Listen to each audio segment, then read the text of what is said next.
Hello, everybody, and welcome to the Dual Screens Gamescast. I am one of your hosts, Stephen Fontana, and with me, as always, he's in that other box. He's Andy S. Mekas, and he's finally back on camera. How are you, Andy? I got a haircut for this recording. I shaved. I feel refreshed. Interesting. And looking forward to going through a lot of headline bullshit this week. So much bullshit. There's a lot of it. There's a lot of headline bullshit happening. To swim through. Yeah. We are the ones to sift through that pile of shite. We're taking that dookie and we're gonna make you a nice dookie pie, and you're gonna eat that dookie pie and you're gonna like it. Because folks, this is the Dual Screens Gamescast. This is the internet's #1 gaming news podcast starring two people you've never heard of. Probably. The show posts each and every Monday for your listening pleasure on your podcast service of choice. And we record this live on twitch.tv/dualscreenstreams every Sunday night. And you could get the video on demand version of this show either from that Twitch page, or you could get the edited down, where it's just the show and nothing else on youtube.com/dualscreenstv one day after the show is recorded. So that'll go up on Monday evenings, usually at around 10 p.m. ish. So we're going to be talking a lot about some next-gen news. We're going to be talking a little bit about the Monster Hunter movie trailer and a subsequent interview that Paul W.S. Anderson had done regarding the movie.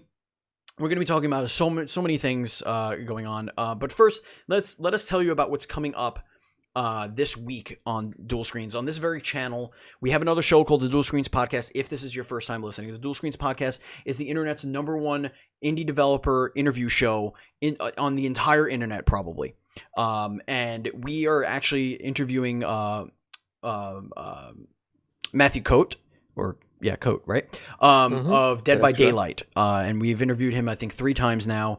Dead by Daylight is a favorite of our listeners. So if you want to know about the next gen version of that game, and what's next and what they might have in store for you, check out that show. That show is going to post on Thursday on the same podcast network. And also, if you are watching on YouTube, it's on this very same YouTube channel. So please hit the subscribe button, hit the notification bell so you know when those videos go up. If you want to be a part of the show, if you want to be a supporter of the show, you can support us on Patreon by going to patreon.com/NDS podcast, just like our 2 Patreon producers, Colton the Apprentice Nestler and FNH Paul. We cannot continue to grow without all of your support, so please head over to patreon.com/NDS podcast and consider giving us $1 for some extra bonus content and hanging out in our Discord channel. All right, before we get into the news, Andy, it's time to get into everybody's future favorite t-shirt, the Adventures in gaming. Andy, what have you been playing? Several games this week, Stephen. Indeed. I played a bit of the Red Lantern, which is one of our favorite games from PAX East, I think last year and also this year, if I recall correctly. Mm-hmm. It's that dog sledding game. Red Lantern. Yes, where you get to pick some pups and take care of them and mush around the Alaskan plains. And it's a roguelike game, and it's got a lot of story, a lot of heart, and I'm loving it so far. So a full review to come very soon on dualscreens.com. Another game I've been playing is Pumpkin Jack. Another favorite game of ours from PAX East. Oh man, I want Pumpkin Jack. Pumpkin Jack is a special game. Very special game. It got a little hard after what the demo was that we played a while back, and the recent PAX Online demo. But it's a lot of fun. It's very, very cartoonish, very vibrant and colorful. Great soundtrack, and also full review coming to dualscreens.com. Oh, another full review sometime this week. And lastly, I played about 2 hours of Baldur's Gate 3, which were spent in character creation. Yeah. It was about 10 minutes of my character and then an hour plus making what I called my bang fantasy. So the game actually asks you to create a second character that best shows off what your ideal fantasy is in the sexual romantic sense. Interesting. And I was like, hell fucking yeah. I was like, all right, brown boy, Asian, all the muscles. Okay. I was like, all right, not enough Asian faces, damn it. That was fun, but the game is beautiful. That intro cutscene is insane. It looks super expensive, I might add. Sure. But gameplay, I played about, I would say, 20 minutes of it because I was too exhausted from the whole Bang Fantasy. Yeah. But what I did play, I enjoyed. So looking forward to that at some point. And I can announce now, Steven. Yes, announce that you're getting your code very soon. Oh my, I'm very excited. So you can do some multiplayer jump-ins. So we have a ton of Baldur's Gate 3 content on dualscreens.com. Head over to dualscreens.com. We have basically a preview, a full written preview on there, and we also have some multiplayer impressions, Stadia impression, and all sorts of stuff. So go over there for that. Check out dualscreens.com. Doing a lot of written content recently. A lot of fun stuff up there. So I've been playing some older games, Andy. Well, one of the newer games that I played a bit, since it is now on console. I didn't play the console version, but because I still have the PC version, but I went back to Foregone.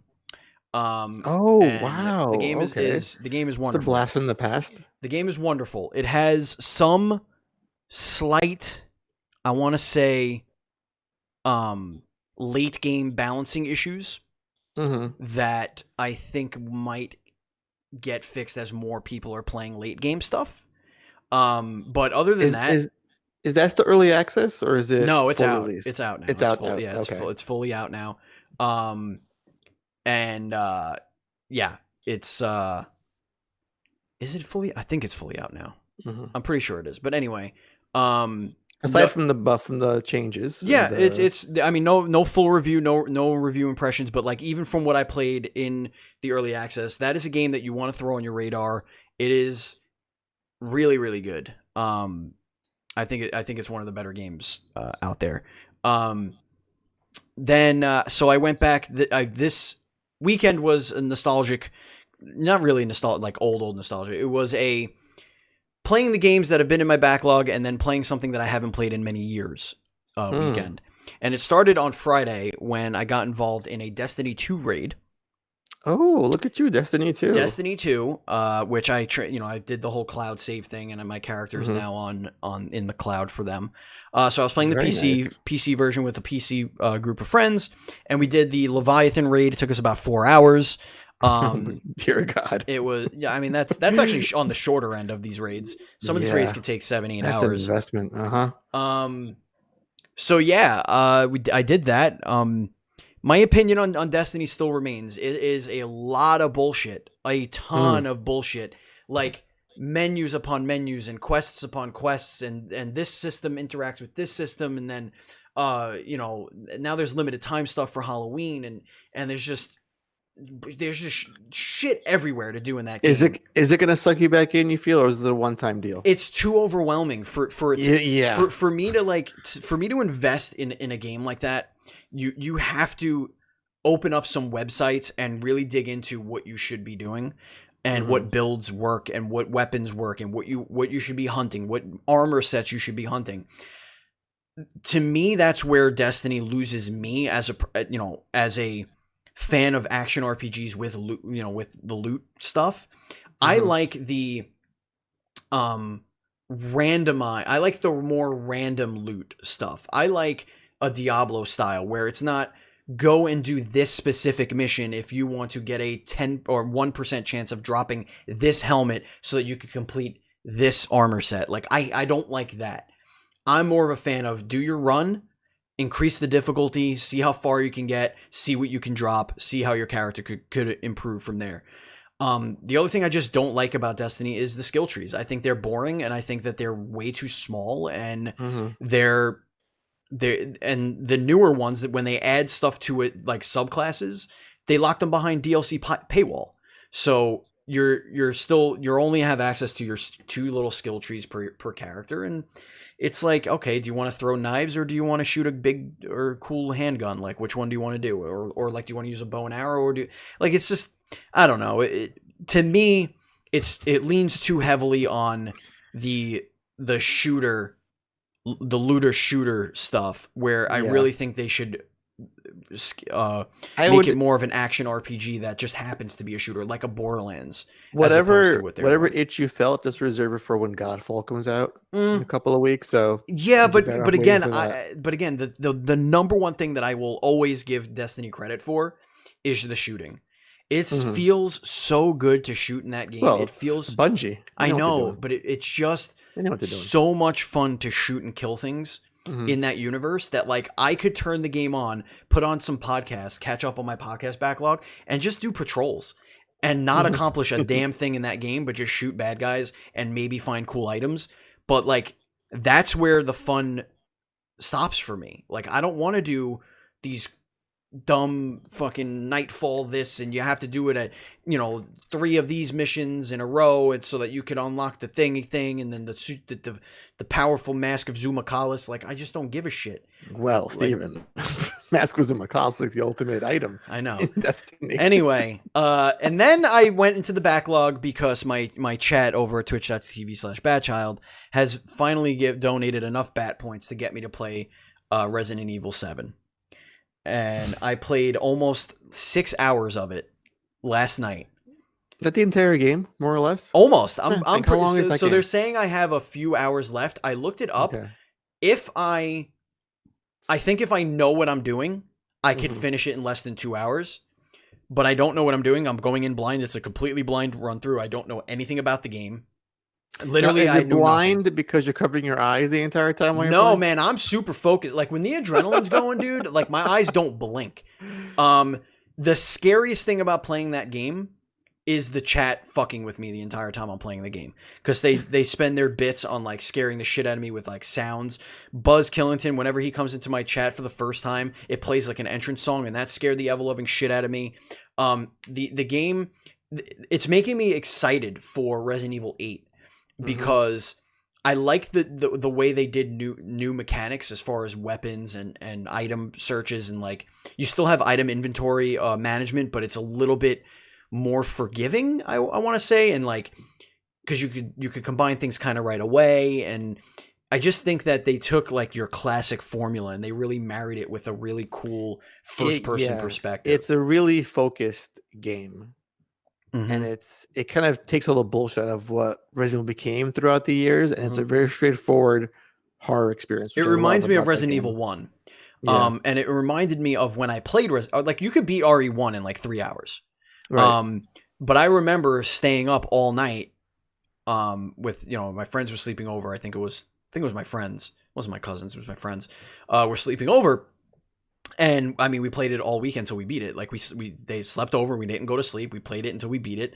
And I remember like the hardest thing was figuring out the fucking at the time because we were so young. I think it was figuring out the chemicals for the plant and all that stuff. But like it reminded me. Oh of that. Yeah. Because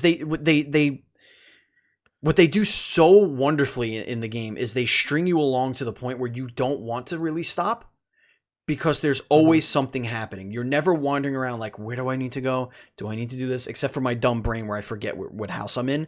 But other than that, it's like, no, this is very straightforward. You go here, you saw this thing, you know that what kind of item you need for that because it's kind of common sense. And then you just need to go and find that item. And like, where can you find that item? It's obviously going to be in a part of the house you haven't been. So start heading that way. I just think they did such a really good job on that game that I'm really looking forward to 8. And I can't wait to see how the story wraps up on it. A minute of Apex Legends. If we can get into that, let's get into that right now. Do that. So the new character is essentially revealed at this point. We know that she's kind of like a kind of like not necessarily a hacker, but she manipulates gravity. So right now you could do like these little challenges that if you finish all those challenges in the game and in the normal game, you finish all those challenges and she'll introduce herself and you can kind of see how she's going to manipulate things. Like I think one of her abilities is going to be like a black hole that she throws like a mini black hole that sucks enemies towards it. So as a way to like gather everybody in one spot. She's going to manipulate gravity a lot. So I think it's going to be a cool little character. But yeah, that's that. I'm looking excited for it. I'm looking very excited. Okay, what do we got for the indie news update? I'm excited for this one too, Andy. Oh, Steven. Again, a favorite PAX East game of ours. Gestalt, Steam, and Cinder got a new trailer. It's coming out this year. We're not sure when yet, but it is set for 2020. So only 2 months to go, and the game will be ours. Holy shit. If you like Metroidvanias, if you like gorgeous pixel art, if you like Fallout New Vegas style quest systems, if you dig Dead Cells combat, this game is for you. Get it, wishlist it. You will not regret it. Yeah, look up that game. It's Gestalt, Gestalt, Steam and Cinder, and it is really ambitious, beautifully drawn. The combat is super flowy, but like the biggest thing that I'm excited for is the Fallout, like you said, Fallout New Vegas style quest structure where you can talk to this person. He needs help doing this, and you could go off and do side quests and level up your character, get OP. Like I love that about it. It's a 2D. It feels like 2D Fallout. That's what it feels like. A 2D side-scrolling Fallout. Super excited for that. All right, Andy, it's time to get into the Dual Screens rapport. Hit us up with our first story here. Steven, PS5 is dead in the water. It's over. Pack it in. The analysts have spoke. And the analysts have said that the Xbox Series X will have double the sales of the PS5 by Christmas. So it's over. It's over. This comes from techspot.com. It's been 7 years since the last console wars, and statistics indicate that Sony was by far the big winner, selling twice as many PS4s as Microsoft did Xbox Ones. The Hoth CMO Clayton Johnson, that's a company I guess, told TechSpot via email, if this current trend data is anything to go by, it looks like the pattern will be reversed, at least for the first Christmas. Now, this is all based on searches of Xbox Series X versus PS5. They mention upward trends during the Xbox Series X reveal back in December of last year, the price announcements, and just the trends of folks searching for where can I buy a PS5, where can I buy an Xbox. So they go on to say that once Sony divulged the PS5's pricing and launch date, interest shifted with consumers searching for where to buy PS5 10 times more than the Xbox Series X by end of September. They also say that the spike for Xbox was immediately following the Series X announcement on YouTube that I received 14.6 million views since December of last year. So I get it. You're looking at Google data and metrics for trends and see like the public interest, and that's okay. If I search for Xbox, if that's an upward tick in that indicates something. But we can't deny things like the PlayStation 5 reveal just 4 months ago has now amassed 33 million views on YouTube in less than half the time. The PS5 UI reveal just a few days ago has amassed 10 million views on YouTube. And we have also with us, Steven, a analyst from Japan saying that the PS5 will sell 200 to 300 million units in 5 years, essentially saying to all of us, this is all bullshit. Analysts are concerned. We've had this even 7 years ago when the Xbox One first came out. The initial call there was 300 million lifetime units sold. It barely cracked 65, I think. In lifetime units for the Xbox One. So, and also the most famous one of all was that after the Xbox 360 and PS3 era, we would stop consoles and go into full-blown mobile gaming altogether. Mobile's the future. So when it comes to analysts and predictions, they don't know anything. It's a nothing. It's a guessing game. They're making a bet. Like, this could be right, and if I'm right, I get clout. And if I'm not, well, I'm an analyst. I misread the markets. I misread the signs. The data was all pointing one way. So it's all what it is. We've seen surveys for pre-order orders for PS5 and Xbox Series X. We've seen IGN saying that their most viewed page was on the PS5 reveal and where to pre-order the PS5. So that indicates something. So again, these could be, it's all just sound and fury, signifying nothing, like the great Shakespeare once said. Yep. And that's that. All right, so I want to go down to this whole privacy concern. So you do that, yes. There was an update on PSN, and that PSN update had a party, a lot of changes to parties, which I think are terrible. It's awful what they're doing. It's complete ass. Essentially, now, in order to start a party with somebody, you have to start a group chat with that person. And the way it used to be is I'll invite you to my party, and then, so-and-so is on. Let's get him in here. I would go to our party setting, and I would set invite, and I would invite that person to our party. Now, we would have to start a conversation with the three of us, leave the current party we're in, and then go into and then start a party from that conversation. It is completely asinine. I don't know why they're doing this. It doesn't make any sense. The only thing I could think of is this is in preparation for PS5, because PS5 will probably do this more seamlessly, maybe. God willing. And quicker, because God knows this is like an extra 15 steps, which is just stupid. But with this update, they had a party safety code notification where they say, and we quote, I was going to say, friend codes, let's not do that. We want PlayStation Network to be fun for everyone, which is why we have a community code of conduct. Please be aware that voice chats in parties may be recorded, keyword, and sent to us by other users. By participating in voice chats, you agree to your voice being recorded. When behaviors that violate the community code of conduct are reported, PlayStation Safety will review the reports to check if there are any genuine violations. These recordings will be used only for safety and moderation purposes by PlayStation Safety. And then everybody said, oh my God, they're recording your conversations. They're recording everything. Oh my God, how dare they? Let's go back to... You're going to ban me for wrong things, Steven. Let's go to an article that was written 3 months ago. 3 months, you say? Are Xbox parties recorded? Gamers confused to whether Microsoft is spying on them. Okay. So here we go. I'm going to scroll down. Is that what the Kinect did, basically? Hold on. But you scroll down. Hold on. No, I'm going to find the quote. Xbox parties are not recorded, but Xbox can listen to party audio files if there are multiple corresponding reports of terms of service breaches. Interesting. We occasionally review a low volume of voice recordings sent from one Xbox user to another when there are reports that a recording violated our terms of service and we need to investigate. This is done to keep the Xbox community safe and is clearly stated in our Xbox terms of services. It's not a big, it says it's nowhere near what you were expecting, aka it's not some big conspiracy theory of privacy and spying. Instead, this is an issue concerning independent contractors who work with random audio files picked by Xbox and improve voice recognition, blah, blah, blah.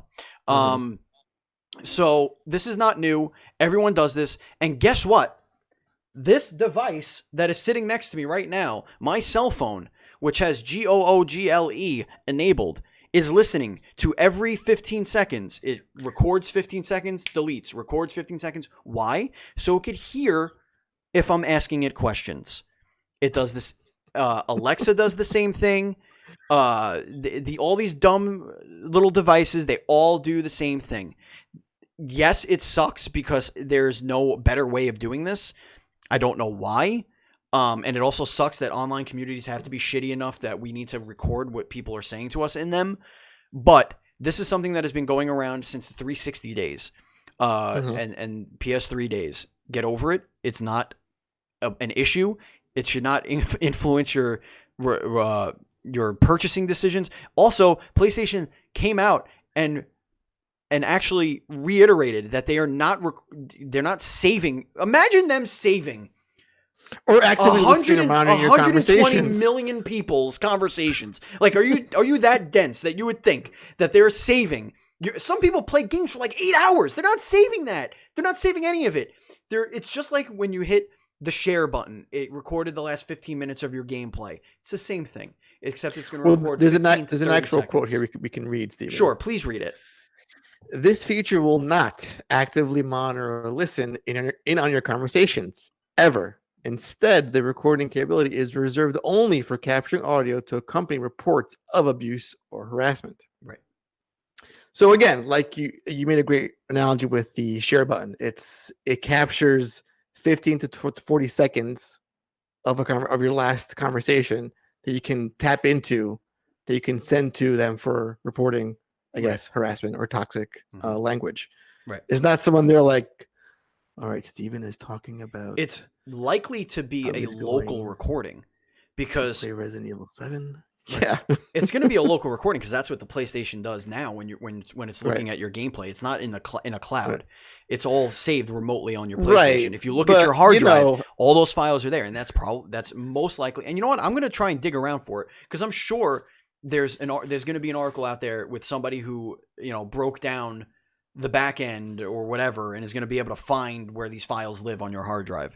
That's what it's going to be. So I really wouldn't worry too much about it. Right. Now, Savvy says you can get banned for curse words. No, that is not true. Curse words are not a bannable offense. It nowhere says that.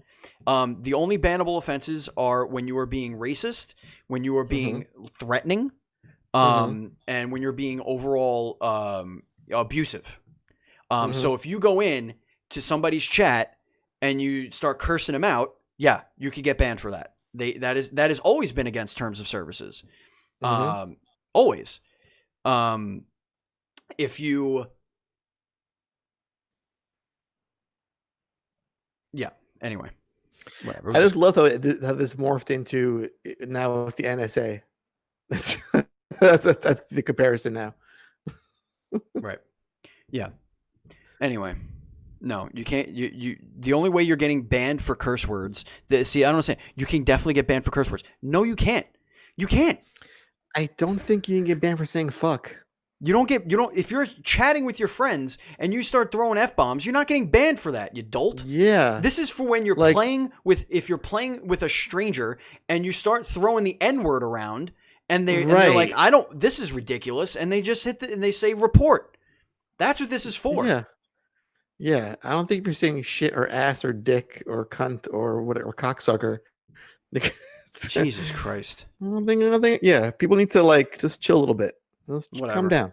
All right. Let's talk about this. Let's talk about the Marvel's Avengers here. Oh my God, Marvel is fucking crashing and burning. They have gone from an all-time peak of 24 or 36, one or the other, 1,000 players peak on Steam, to now is 2,400, where you have matchmaking struggling. Yeah. For the game, and they're delaying not only the next-gen version of this, which was supposed to launch with next-gen consoles. Yeah, it was supposed to be like a launch window, I think. Right, but they're also delaying the first DLC characters, the Hawkeyes. Yeah. So it's a total shitstorm with this game. I mean, you could tell that it was kind of, I don't want to say half-baked, but it was pushed out the door very quickly. It needed some time, yeah, from what I saw. I mean, again, that was a game that I was waiting on because I wanted to see what the next gen situation would be like. I know it's going to be a free upgrade. I know all that stuff, but I didn't want to invest in the game now and then get to end game and not really have anything to do. Yeah. When it gets the next gen version. I still want to see what it does backwards compatible wise, no matter where you play it. I want to see if there's any sort of enhancements there. Anything at all. Like, even if it's just, maybe even an upscaled resolution, maybe a more stable frame rate. Cause I know the game just crawls, when there's a bunch of shit going on the screen. Right. So I don't know. My best comparison was this feels like it was supposed to be a next gen game that they just really tried to get to work. It's possible on current gen systems. Cause you can see it's struggling to work sometimes. What I've seen of it looks really good though. When it's in motion, it's running well. When it's working like bug free and like everything, all the effects are on screen. It's not a super slow down to a crawl. Fantastic. That's why, yes, next gen, I'm all in for that. Yeah. But it just shows you how two things. One, the bugs were just so rampant in this game, and then two, there's nothing to do when the game is over. Like the end game content sucks. Like I played for like maybe a handful of hours after I finished it. So you take a 10-hour game, if that, with a great story, mind you, but like not many villains, like your Marvel's Avengers. Like there's a whole roster of characters you can tap into, and there's like 3. in the whole game, which is disappointing. But you have that, and then the bugs, and then no content, and now you're delaying promised DLC, and then it's only 2021 the date for the next gen version. There's no actual window. Yeah, it's just sometime next year. Again, so it's like why bother playing? Likely anymore? Another victim of the whole COVID thing. Like, yeah, you know, yeah, I get it. It is what it is. I still think that the game came out way too early. I think even if Yeah. they came out, on current gen as like the very last game to come out, like maybe, but I don't know. It just sucks that we sacrificed Deus Ex for this. That's my only heartbreak. Because I missed that franchise, and when I frame it like that, it's even more heartbreaking. But yeah, I know. Yeah, let's talk about Monster Hunter. Let's. This one. You got me to flip on this very easily. Indeed. From my initial impressions. But let's get into it. So the Monster Hunter movie trailer came out, and it kind of caused a little rift. I could totally see your point of view. Now, it opens up with basically US soldiers or whatever, modern day soldiers getting transported to the Monster Hunter universe. And are trying to figure out what's going on in that universe, and then you actually see, I think it's a Rathalos take down like a I don't know, some military plane or helicopter. I forget exactly what it was, but it kind of like was this marriage of these two worlds, in a sense. And some people were like, that's stupid. We don't need that. Why do we need that? And on the surface, on the surface, I'd say, yeah, that's dumb. Don't do that. But then I got the explanation from Paul W.S. Anderson, and this was an interview that he did. I think it was a podcast, but they transcribed a lot of his answers here on Polygon. And it's really cool to see how passionate he is about the franchise, because he is a gamer. He loves Monster Hunter, and he's been playing it for over a decade. He loves Monster Hunter. Damn. And one of the things that intrigues him the most about it is when he first played the game, he felt like, and I'm paraphrasing what he says. You could read the article yourself on Polygon. It's a Monster Hunter teaser trailer clip, and then Paul W.S. Anderson interview. He loved so much how when you first go in, you're a nameless, basically, person who has everything explained to you, and the first time you're seeing these monsters is the first time you're seeing these monsters. And he wanted to create a vehicle for that for people who don't know the game, who are going to go see a movie.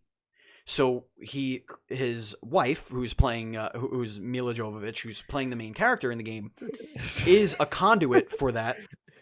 Because I love it. She only gets work through his movies. Listen, fuck it, man. It's like Kate Beckinsale with those hundreds of millions of dollars. Those underworld movies. Exactly. Same shit. Exactly.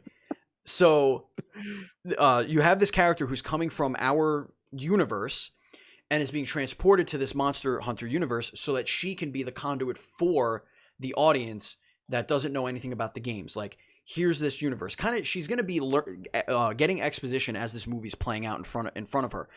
The effects look better than anything I think Anderson has done ever. The other thing, he's doing a lot of practical scenery. So they did a lot of shooting on location. So you're not going to see a ton of green screening, which is another thing that's really cool about what he does. And Capcom had 100% input and control over the monsters, their design, the weapons, their design, the character costumes, how they look, how everything kind of fits together.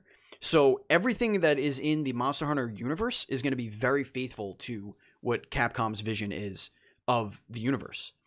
The weapons are huge and gigantic and ridiculous, and you could obviously see that a lot of love has gone into faithful recreation of the weapons and monsters in the universe and like all that stuff. So what I'm hoping is that the part where they're transporting to this world is only a part of it. I don't want the Jurassic Park Lost World situation where one of the monsters comes back to our world and they have to figure out how to get it back away. Like, I want her to get stuck in the Monster Hunter universe almost, if that makes sense. Kind of like Avatar. That's how I want it to be. Like, I don't care about Earth. I don't care about No, see, that's the the military. thing. My issue, dude. It's like I don't care about the human drama. Like that's Right. why I think a lot of films like Godzilla, they try to balance out the human emotion with Right. the monsters fighting. It's like you can't do both simultaneously. Either it's a human story that's impacted by monsters, or it's a straight up monster brawl. And I think when it comes to films like this, I want to see monsters fighting or getting fought by human, Yeah. adversaries Yeah. and being taken down by them. Shit like that. So I really wish though we had seen a Palico cameo just to assuage He said any they're in there. doubts. I know they're in there. In the interview, I just wanted to see it. Yeah. I just wanted to see it. Yeah. But yeah, they're I think for probably the first time, I am confident in his ability to make a pretty damn good video game based movie. Because his practice. His practice. His Resident Evils, if you take them for what they are, which are like action horror, maybe. Mm-hmm. Maybe you could kind of put it I put it in the same vein as like Terminator.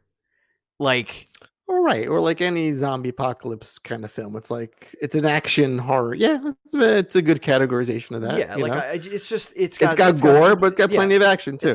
It's got some. I mean, you could even. I think not, the later scary. ones, 3 and 4. I think there might be 5 of them, but those are more like Rambo movies. I think when they had part 4 and it was like Wesker pulling out like Matrix bullet dodges, it was like, what are you doing? Right. It was like, oh, she's the one, Neo. Like, okay, whatever. Yeah. But like the first movie and most of the second movie were like pretty cool Resident Evil movies. Like they're like, okay, they have action, right. Yes. Because it felt like it was part of that same video game universe, but it's a separate story, right? From the Umbrella saga. Yeah. So it made sense. But then when you have like Nemesis and you start reading like the Redfields and so forth, and then Jill was all off the rails there. Yeah. All right, Andy. Let's go into our next story. Let's talk about this Switch stuff. Oh boy, Steven, the Switch has set a new record. Oh my. 22 consecutive months as the best-selling console in the United States. Wow. It's a new record. It's done. Yep, a new record. And it's actually beat the old record, which was 21 months. Mm-hmm. Figure that. Which was held by the Xbox 360. Mm-hmm. Between August 2011 and 2013. Wow. So there's that. Wow. So Nintendo, I'll tell you, man, that Switch is a monster. I mean, for a device that doesn't have, listen, it has some great games. It's got bangers this year, especially if you're still looking to get into it. Got the Animal Crossing. Yeah. It's got a lot of Mario love lately, which I was a little upset that Mario 3D All Stars game was like in the top best. I was like, why are you buying this, people? Because they have no choice because they can't buy it. Don't buy these cheap ports. When March comes around, they can't buy it anymore. That's why. Yeah, here's a cheap port, but it ain't cheap to buy. That is. So there's that. So not a lot of like when you compare like the PS4 in these last couple of months leading into the end of the year with Final Fantasy and your Last of Us and your Ghosts, and then now with the Legends update. Very slim pickings, I want to say, on the Nintendo front. You've had your Mario Paper Mario, I want to say, and your Animal Crossing, but this thing, it just can't stop selling. Andy, you're answering your own question. Yeah, I am answering my own question. I'm not wondering why. I know why it's selling. No. You're talking about for us who got it day one.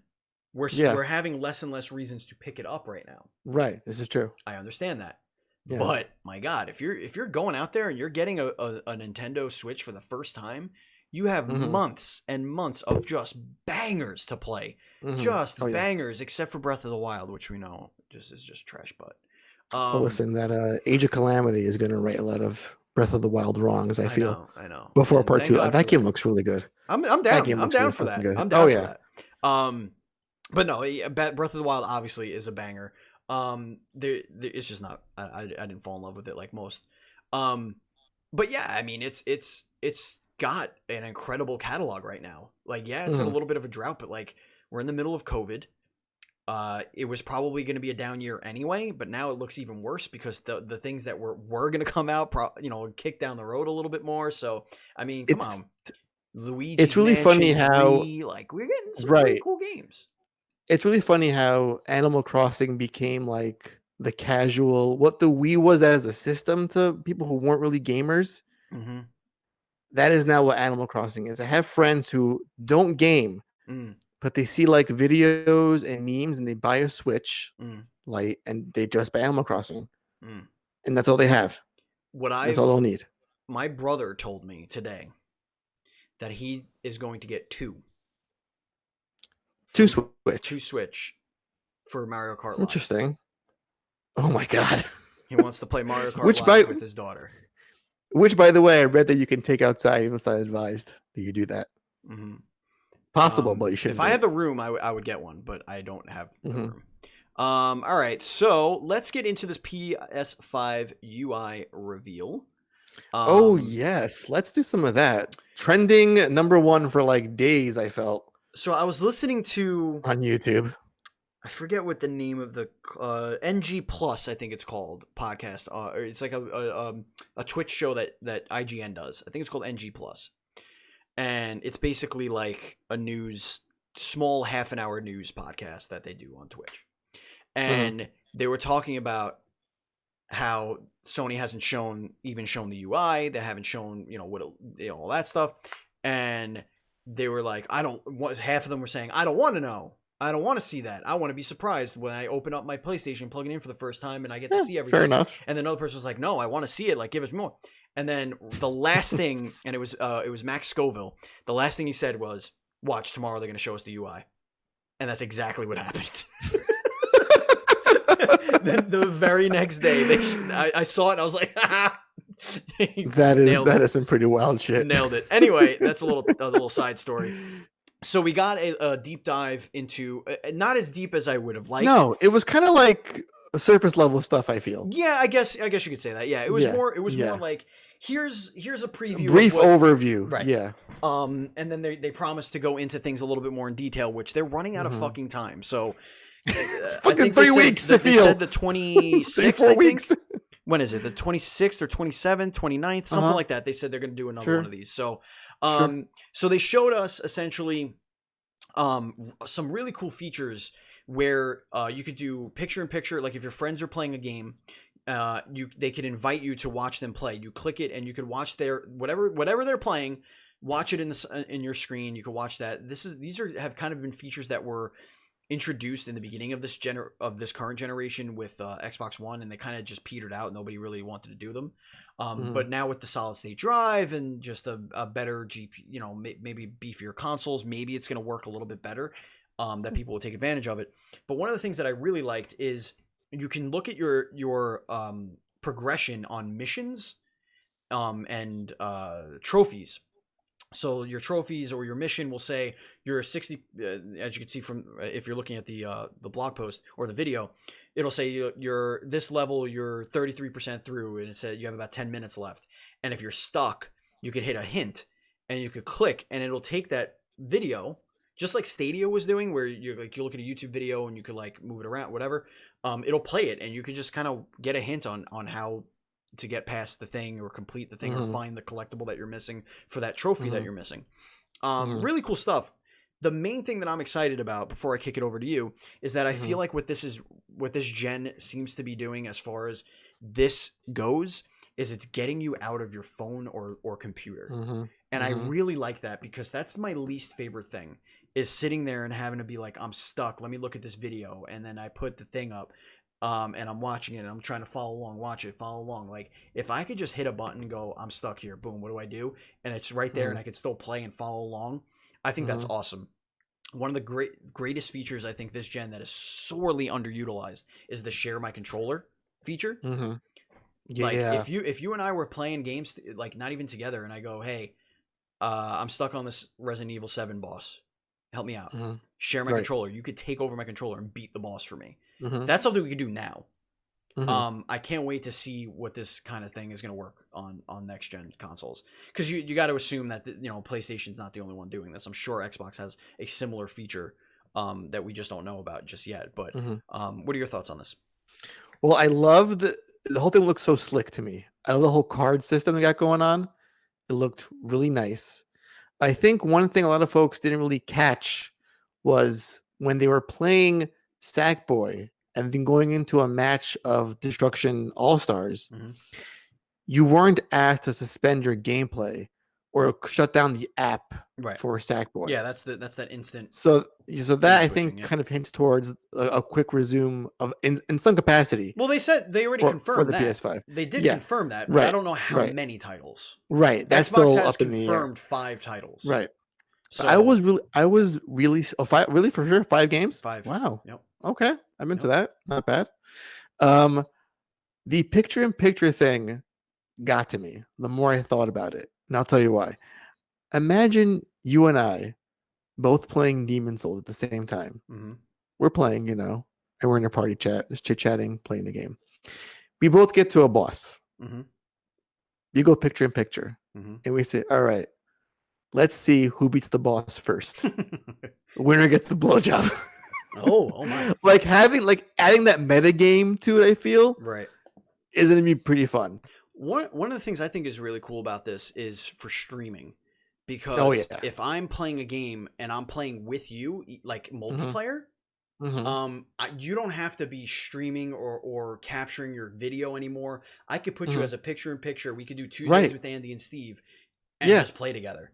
And your screen will be there. I hope you could make it a little bigger or smaller, or whatever. It might take up too much of my screen. I don't know how that's gonna work, but that would be really cool too.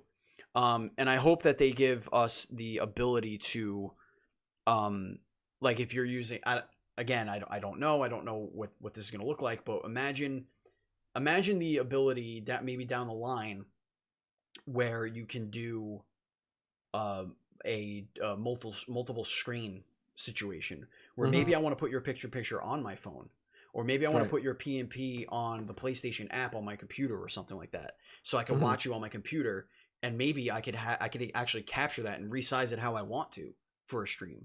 And you can capture it in 4K too, which is great. Yeah, that's awesome too. Yeah. And screenshots as well. Yep, all that stuff. It It looked really slick. It looked really slick to me. I mean, these things always look really cool. Even when the PS4 was revealed, even when that XMB was revealed, everything looks cool. Yeah. I need to feel it, because you could feel when something runs shitty. Like the blade system on the Xbox One was so shitty. It's just so it's like scrolling in mud or just anything on the Switch.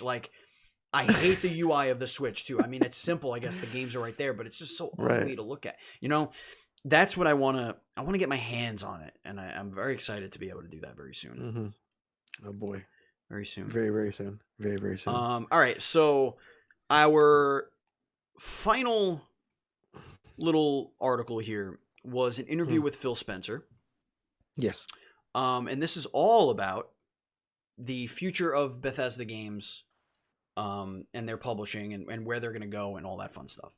So this is an IGN article. Phil Spencer on whether Microsoft needs, the keyword here is needs, to bring future Bethesda games to PlayStation 5. And the tagline is here, quote, "We want more people to be able to play games, not fewer people to be able to play games." I'm going to read a bit of this if you don't mind. Go ahead. I think for the context of this conversation, you need to. So the question was, is it possible to recoup a $7.5 billion investment if you don't sell Elder Scrolls 6 on the PlayStation? Asked Totilo. Yes, Phil Spencer answered, quickly replied. Then he paused. I don't want to be flip about this, Spencer added. This deal was not to take games away from another player base like that. Nowhere in the documentation that we put together was, quote, how do we keep other players from playing these games? We want more people to play the games, not fewer people to be able to play games. When I think about where people are going to be playing and the number of devices that we had and we have xCloud and PC and Game Pass and other console and our console base, I don't have to go ship those games on another platform other than the platforms that we support in order to kind of make a deal work for us, whatever that means. So I have a theory, but I want to just kick this to you to start our conversation here. The question here is, based on how much money they did spend on Bethesda or in ZeniMax for a bigger picture. Do you think that they need to sell these games? I mean, we've touched on this before. Right. Do you think that they are in a you can't say financial position because Microsoft is Microsoft, so you don't have to worry about financial position. $1 trillion. I mean, they're fine. Yeah, they're totally fine. Like, I'm not totally worried fine. about that, but I'm worried about more so they could not recoup and they'd still be fucking fine at the end of the day. Let's be serious here. Yes. But if their goal, and this is where my theory comes in, I want to wait. I want just tell me what you think.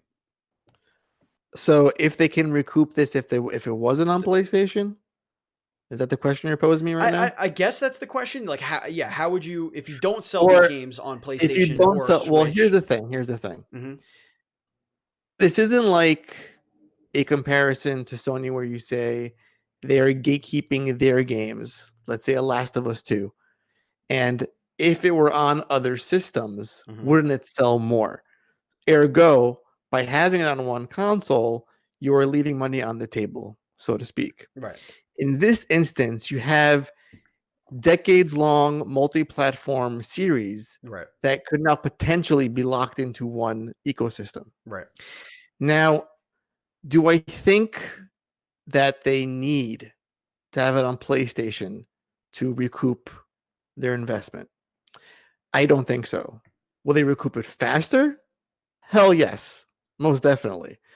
I think if you factor in the amount of games that Bethesda pumps out, high-profile titles, when you get those to really push Game Pass as a service, and you push subscriptions, eventually those will add up, and you'll get back and then some on that investment. 100%. I don't see them doing that, though. Don't see them doing it. I think when you look at the Switch, and you see Ori, Cuphead on the Switch, and then eventually on the PS4 coming out, those are markets they don't want to ignore. PlayStation does very well in the software space. Most third-party games sell most on PlayStation hardware. They're a global brand, and the brand loyalty is massive for PlayStation. Right. Like, I would say, when it goes back to analysts and predictions, there's a strong case for Xbox Series X to sell better in the States than the PS5. I can see that. It has two really great priced units, the luxury model, all the bells and whistles, and the on the cheap Series S. And as a Game Pass box, the Series S, if you're pushing that service with your Bethesda games, you're going to push more subscriptions. So I can see that selling potentially more in the States. Globally, that's not the case. Well, ever, I feel, ever. Now, so here's an interesting little proposition, and I'm going to look this up for the converse. But on PlayStation 3, PS3, Skyrim sold 6.5 million units globally. On PS3. The PS4 version, I don't know. I'm not really counting that, although I probably could, but whatever. Skyrim VR. So what I'm thinking is, if the trends of what's happening on PS4 and Xbox One continue, where it's a 2-1 PlayStation lead, right? I think that if you have the potential of selling between 5 and 10 million copies of Elder Scrolls 6 on PlayStation, I don't think you're recouping. You're not, because at that point you would get, I think it would be 30. Let's say it's $70. PlayStation would be getting $25 of that. So you're getting $45 per unit up. Saying let's keep it at 5 million or whatever. We could do 6.5 million, whatever it is, whatever math you feel like doing. They're not going to make that up at $15 a month for even if every single owner of Xbox One at that point pays $15. You're not making up that other. It's three. You're going to get 3 times more money from your people that are not going to subscribe to Game Pass. in that instance. Now, yes, there's going to be cross pollination. Not all 6.5 million are also not going to have a 360 and or whatever, or not 360 and Xbox and have Game Pass, whatever. Like I have Game Pass and I have a PlayStation. Yeah. So there's that cross pollination. Like for me, I want to spend less money on games if I can, so I can play more games. So Game Pass makes sense for me. That of course this doesn't bother me at all. I don't need to play Elder Scrolls on my PlayStation. But there are people who don't give a shit about Game Pass. There are people that don't care about that kind of situation. They don't have a gaming PC. They don't have whatever. They don't want to buy two systems. They're loyal to PlayStation. And I think that there's a lot of money to be had on the table. However, tinfoil hat, my little theory is I think before this generation, this next generation is 2 years old, I think Game Pass is on PlayStation, just like EA Play is. That's what I have. I have a feeling that Microsoft's going to say, hey, we want to put these games on your system. Day one launch, but here's the catch. But here's what we want to do. We want to do the same thing that Ubisoft is doing. We want to do the same thing that EA Play is doing. Look at us as a publisher. We want to publish all our stuff on your thing, but we want to give it to as a subscription service. And PlayStation gets a little money from that, as they do for EA Play. I think they get like a $1 per subscription. I mean, I would add Game Pass to my PlayStation Plus if it was, if it was an option. If it was $10 to add to that, or like whatever. Absolutely. Because right now it's what, $15 now, I think, for PC Ultimate. Whatever, $20, whatever it is. Like I would absolutely throw that in Ultimate and then add PlayStation. PlayStation takes $1 out of that. I think that is more likely to happen than Xbox not putting it on PlayStation at all. Right. I think that is the more likely scenario. I don't think there's a reason right now because Microsoft has said we're not competing with PlayStation. They have a handshake agreement. Like they're working together on stuff. They're not enemies. They're competition in a way, but they're not enemies. But like I don't think PlayStation really gives a shit either. Like I really don't. So like people aren't buying that system for Elder Scrolls. They're buying it for The Last of Us. They're buying it for Spider-Man. They're buying it for God of War, and they will still buy it for those reasons. They're not going to lose a consumer base because they're not going to get Elder Scrolls maybe a day one launch. But there's plenty of software to enjoy. But I think that when 2 or 3 years down the line, when Elder Scrolls does come out. And people haven't gotten their next gen console yet because a lot of people wait. I think that's going to be a deciding factor. I love Skyrim. I want to play Skyrim. Where can I play the next Skyrim? Xbox. I'll buy an Xbox. Or your PC. Because I'm not buying because if you're not buying a next gen console at launch or at least within the first 3 years or until Elder Scrolls comes out, guess what? You don't have a PC that can play games. You just don't. Like you're still playing your PS3 probably. Like let's call a spade, You probably just got your PS4 now. You're not that type, you're not that gamer. You're not the day one adopter. You're not the I need the newest thing. You're not me. You're not Andy. So I think money wise it doesn't matter. But if you want to get this in as many hands as possible, you can't ignore the fact that PlayStation 2 gens ago sold more than you. They're selling almost 3 to 1 now in this gen. You can't deny that. The audience might be there. The audience that it's a Venn diagram. Do you really want to ignore that whole other bubble? Probably not. And again, this is coming from a place of yes, we believe that the PlayStation exclusives are what sell PlayStations, but we don't believe in historically multi-platform games becoming those exclusives. That's never something that we have championed here. We get it. We're not dumb. Like we get it's a smart business. Of course, yeah. But like the Final Fantasy situation, like Final Fantasy was exclusive to Nintendo forever. Then it became exclusive to PlayStation. Then it went multi-platform. Whatever. Now it's going to be quote unquote console exclusive. Resident Evil, same shit, dude. Right. PlayStation then Nintendo. Right. Console exclusive. Final Fantasy 16. Yay for PlayStation, but like it wasn't really historically multi-platform, although recently it was. So like whatever. But we're talking about like if PlayStation, if Sony bought Sega and took Capcom. Well, yeah, let's say Capcom because Sega Yakuza is like you can argue that is one of their bigger franchises.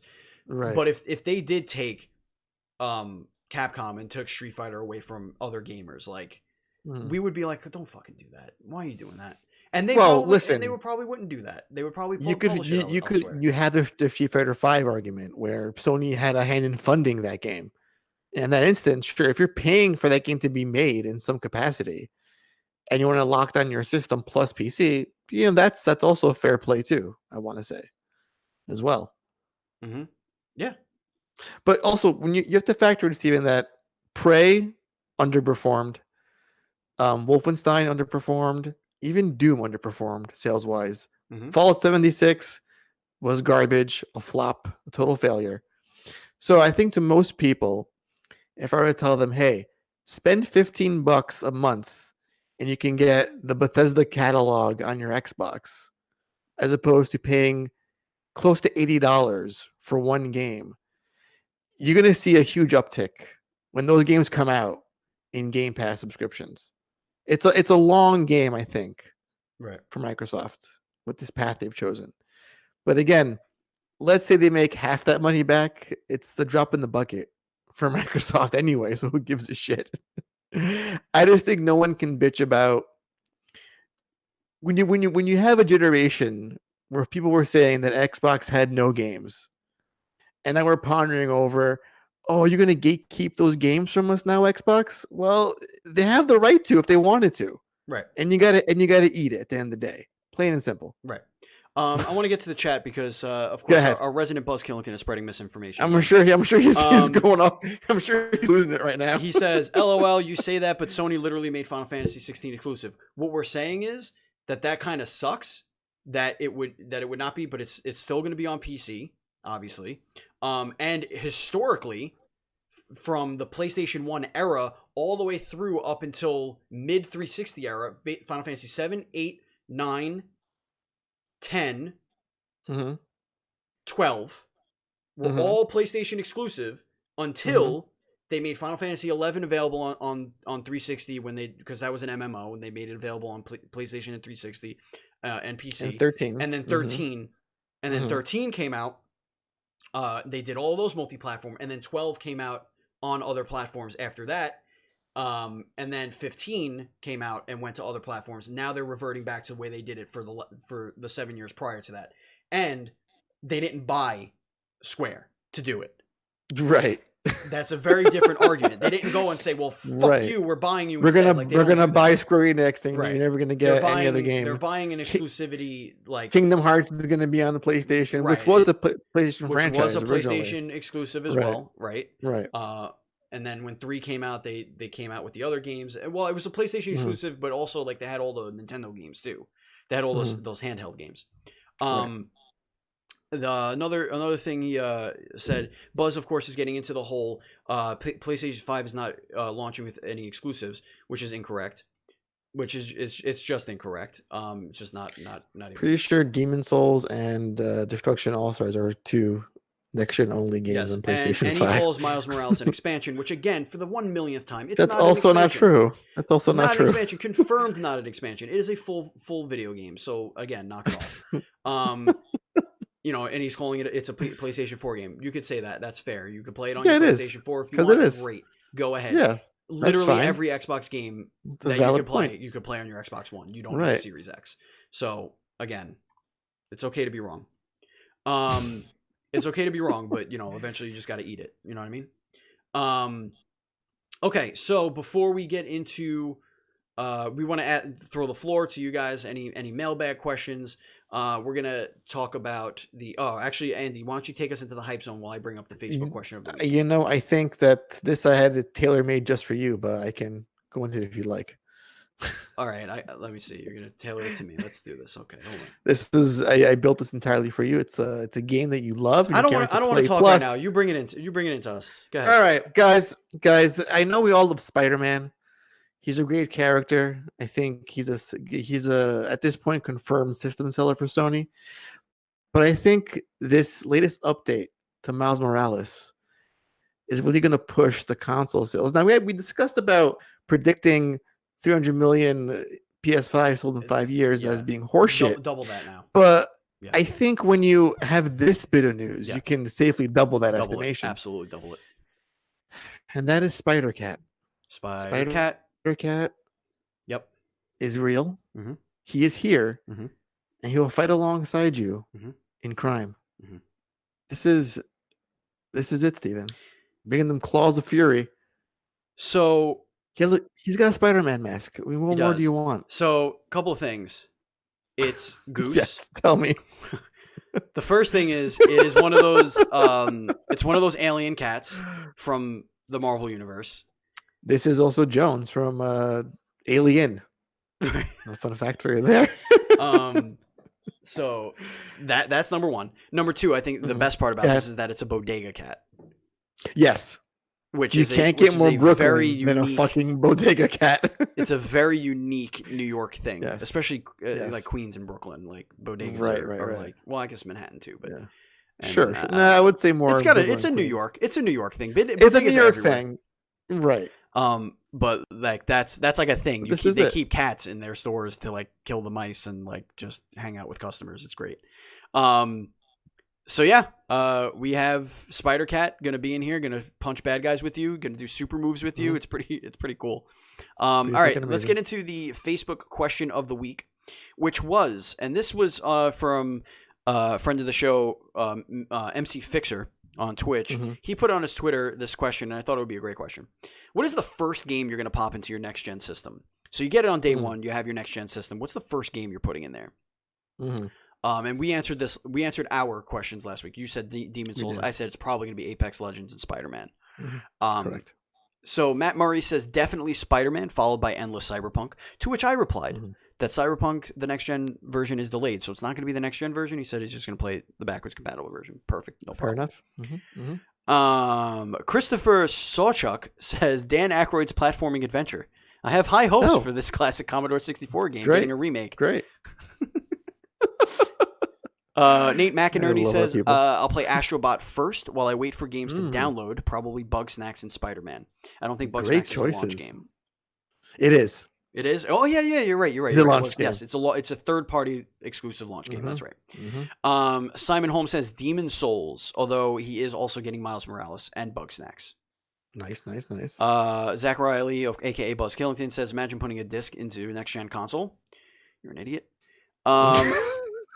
Josh says Demon Souls whenever I get the PS5. Another Zach says probably Assassin's Creed Valhalla until Cyberpunk. Okay. Al Bob says I'm getting a PS5 digital edition, so no actual popping in the games, but I will be going with Spider-Man first without a shadow of a doubt. That's a nice human answer to that question. Yeah, right? Steve Brutton says Destiny 2. Oh, okay. Interesting.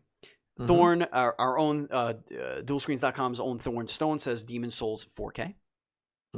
Love it. Our own CT Dub, who's in this chat right now, says Ratchet and Clank for PS4 because I'm a technological dinosaur. There you go.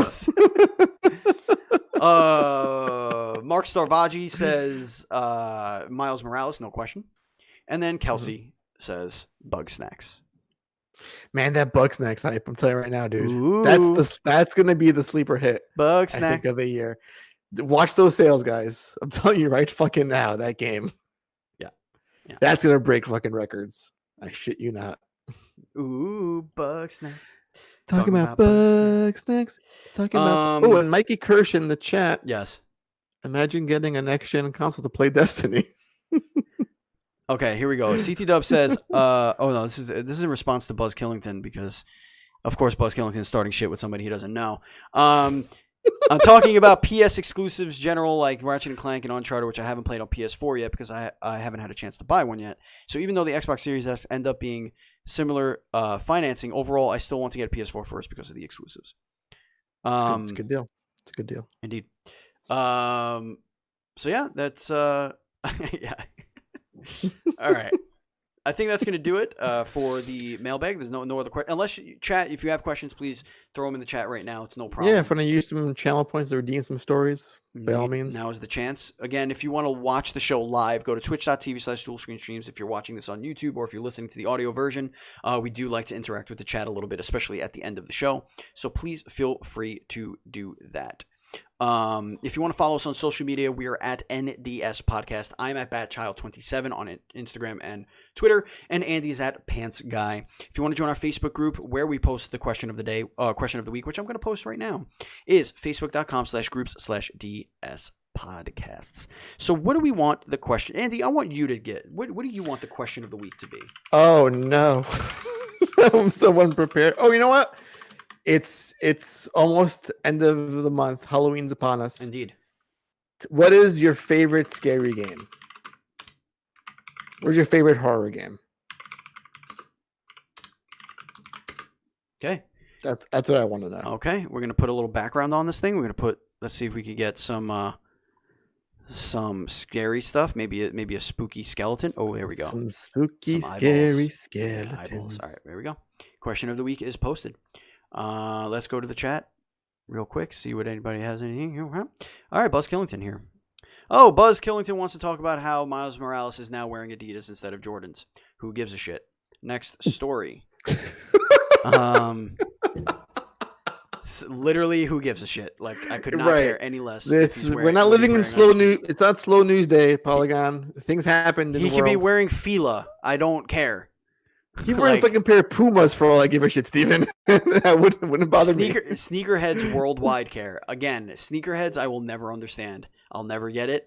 Yep. I don't understand having a sneaker to match every outfit. It's not for me. Yep. I wear my Adidas right here. My classics. Mm-hmm. I didn't get the shell tops this time. I got the classics. Love my Adidas. And also, I would never buy a pair of Jordans, so I really don't care what Miles Morales wears. Yeah, that's PS5 money if I ever saw it. Maybe there's going to be a download. Maybe there's going to be a DLC code for DLC. Jordans. Yeah, DLC. Like maybe you could. Maybe he'll wear maybe he'll wear Timbs. Yeah. You don't know. He's gonna maybe when it snows, he's going to wear Timberlands. You don't fucking know. You never know. Anyway, what else? We wanted to give a special thanks to Zazu Pitts of Sour No Productions for our theme song. Thank you so much. Thank you, Matt Murray, for our overlay and logos. Thank you, Andrew Douglas, for all of our cartoon art.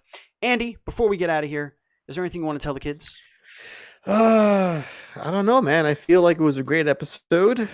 Play some scary games this month and watch all of our horror game coverage on the Dual Screens podcast. Indeed. Some fun stuff happening this month. I love it. I wasn't a part of this week's show. I feel left You were out. there. You were there in spirit. I was there. I was sending you rapid fire questions. I saw, and you played the part of Sony, listening to my conversation the whole time. That's right. I'm gonna get you little fuckers. All you little bastards out there. You little shitheads. All right. Ladies and gentlemen, that is going to do it for the show. Thank you, Andy. Thank you, chat. Thank you, listeners. And as always, please be excellent to each other.